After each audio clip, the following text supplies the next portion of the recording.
wanted to start off the first video by doing something interesting. Very interesting. So I kind of wanted to build a mindset of just thinking of ways to make money.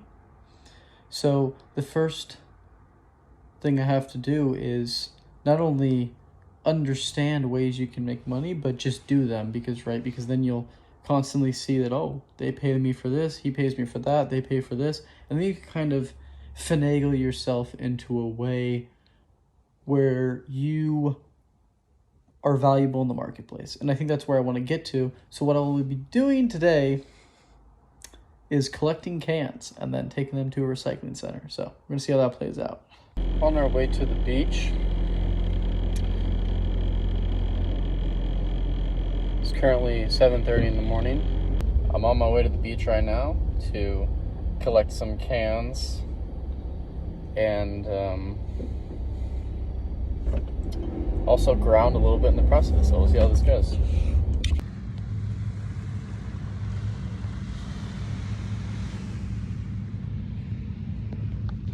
Beautiful. Absolutely beautiful. If I were starting this business model, I definitely wouldn't do it as a Samaritan.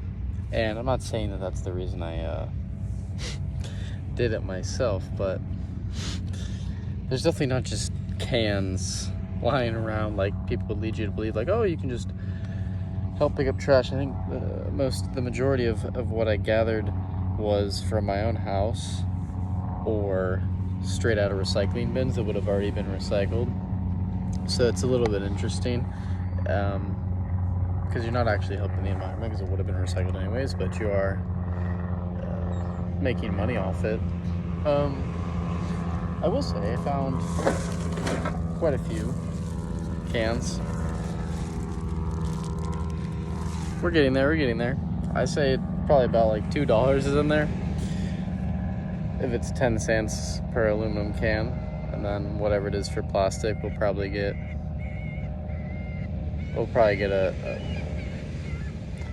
some light cash. But I mean, I'm not really focused on the money.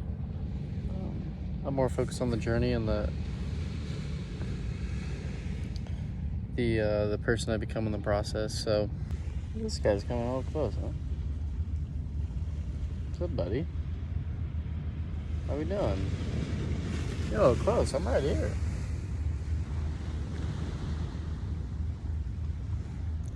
Don't have any food for him. Want some aluminum, bud? Huh? Want some aluminum? No.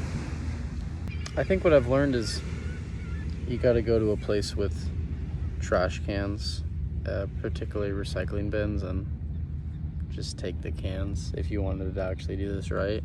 So it's kind of finding a hot spot. A lot of places with recycling bins is most likely like a neighborhood, but it's a little bit weird to just steal out of people's trash cans. But I guess that's part of the process of, you know, not feeling any shame. You gotta do what you gotta do, man. I mean, I have no shame in this. It's part of the reason why I'm doing it, is to rid myself of any shame. When you're at the bottom of the totem pole, you gotta grind to claw your way out. So that's what I'm doing as I'm getting surrounded by these seagulls. They're making a formation right now. I'm kind of it's a bit concerning, but no, I think this was therapeutic. I think this was a good idea. Would I come back to the beach if I were starting over? Well, if your goal is to particularly make money and you're trying to choose a medium to do so, probably wouldn't say collecting cans is the best. I think maybe like if you drink a lot of cans and you just wanted something to, you know, make some money back, then yeah. But seeking it out and as a business model, I don't know if it's the best option. But that's not the reason I'm doing it. But just if you're looking, if you think this is the next get rich quick scheme, I have news for you.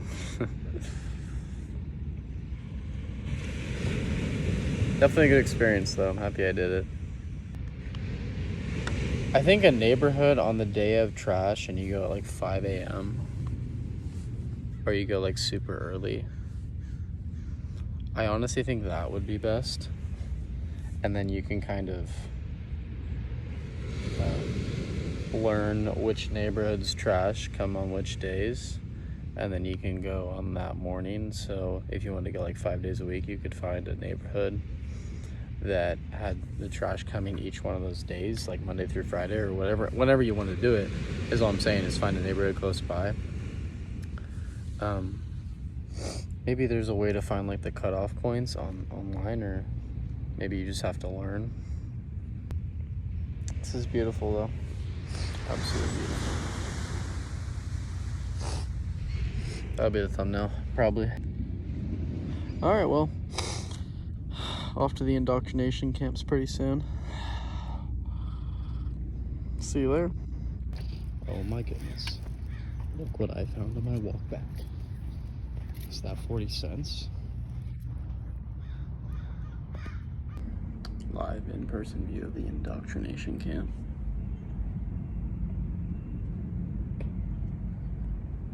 There's like a fucking prison cell in here. It's terrible. Here an hour early. Skipped my last class to get to this class an hour early. It's an interesting choice, but it's the one I made, so. The idea to focus on what you can control then breeds this idea of manifesting, right? Because in life, there's so much out of your control and so many things just happen to you. So people need something to believe in and something to assure them that what they're doing, regardless of the outcome right now, is going to positively affect them in the future, right? So this idea of manifesting, it's this idea to believe, but in order to believe, what do you need? Trust, right? You need to trust, whatever you call it God, you call it the universe, whatever you want to believe it. You need to trust that the thing controlling the things happening around you, the external things you can't control, you need to trust that if you do a certain input, these things around you will materialize and develop into your external outcome.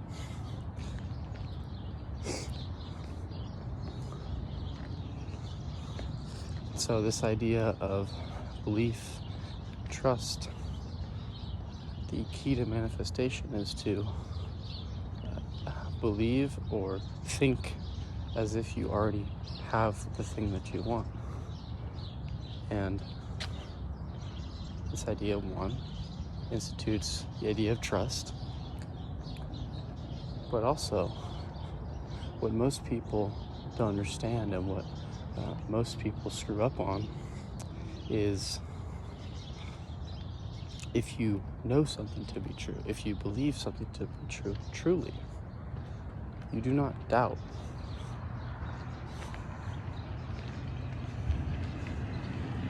Or try to validate said idea, it's just a fact in your mind.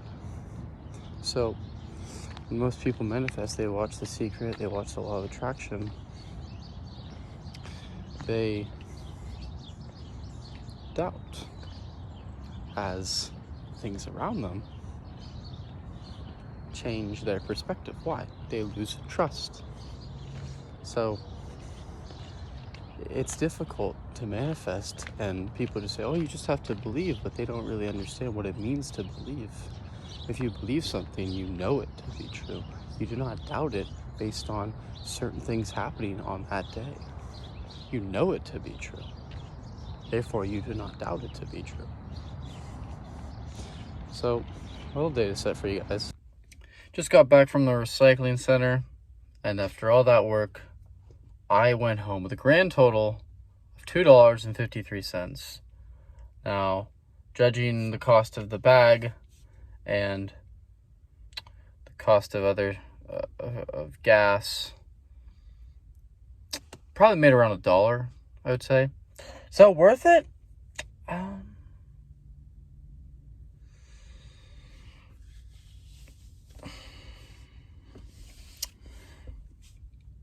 I would say it was worth it for me to see money go into my pocket. Next up on the list of shitty side hustles to try, I went with surveys. 722 points equates to $7.22, which will put us right around the $9 mark. I'm going to keep doing this. I'll update you guys. So judging based off the $7 I made in probably is two, maybe 3 hours, just aimlessly doing surveys. I was a little distracted during it, so maybe we'll say like 2 hours. So it's like $3.50 an hour, roughly. A lot better than the cans. That was, I don't want to say a waste of time, but definitely wasn't the best use of it. It was a good experience. I'm glad I did it, but this is definitely better. So $7.22. Then we got $2.53. That's gonna put us at $9.75.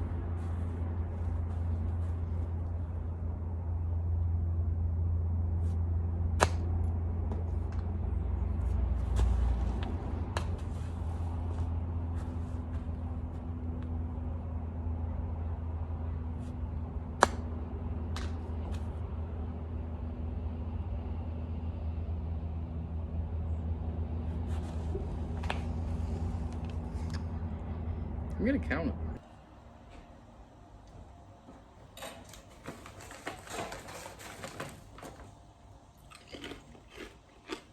Okay, but don't join him, am I right?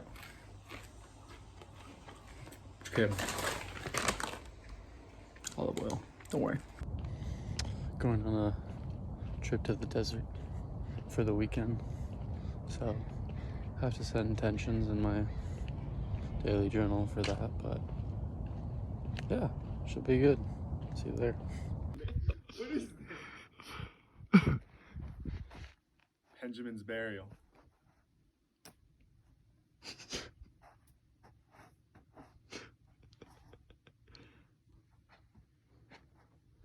To new beginnings.